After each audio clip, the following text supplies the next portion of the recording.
So I was saying that, steam trap and its relevance to the steam network is something which is very crucial. And then looking at the whole management of flash steam and condensate. So if we can really make the entire steam network the closed loop network, there is so much of potential which we are harnessing, and there is so many energy conservation projects which you can build. There are many chemical plants, active pharmaceutical ingredient plants who come back to us saying that we have to enter contaminated condensate. How can you really look at that challenge? Right. There are now technologies where the whole logic of looking at reactor automation plays a very crucial role in trying to ensure that the contamination because of either the chilled water, cooling water coming into the same reactor is actually not going to contaminate the steam which is also giving its energy as one of the utilities to this reactor. There are so many technologies which are now available to really address the contamination part of the condensate. There are contamination detection systems which help you to really address this at a overall plant or a block level inside a chemical plant. So there are many avenues by which you can look at steam and its role to really make it a very easy to manage and easy to comprehend system. Okay, it's interesting. I mean, you mentioned pharma actually, because pharma also utilizes steam in a very big way. Okay, and it often goes unnoticed. I mean, would you care to share some experience you have with pharmaceutical industry? So let's look at what we went through. We are in a generation which is sitting who has experienced a pandemic. Yeah, right. Many of the students, if they were in the first year, second year, they would probably be having exams also being done online. Right. And there was so much of lockdown was the in thing, and there was very less man movement. But let's look at what happened to look at where we are today. Okay. The whole pharma sector changed their approach towards business. They had to focus on vaccine productions. Right.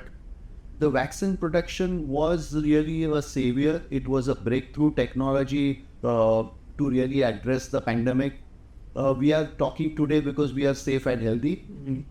We have to be mindful about what the pharma sector did when all of us were probably sitting at home. And we were just looking at, who could really make our lives. So if you look at the vaccine production depended completely on steam as a utility. Yeah, right. And I'll give you a practical example. We were looking at a pharmaceutical plant in the west of India where we are now here. And they were completely looking at a new steam raising plant to really ramp up production. Right. And we had Forbes Passion, which was playing a very crucial role in looking at the steam generator, supplying the boilers, the entire piping network to really support the pressure reduction, the controls. And we had the Prime Minister of India who was supposed to inaugurate the plant. Correct. So if you look at this whole complex situation, lockdowns on one hand, the pharmaceutical sector trying to really see how within the norms of the lockdown can you have a steam raising plant being erected to really see how vaccines can be produced. There is a high level of pressure where there is a commitment to hit the production into the marketplace. The country needs it, the world needs it. If you see, India played a very crucial role in distributing vaccines all over the world. Yeah.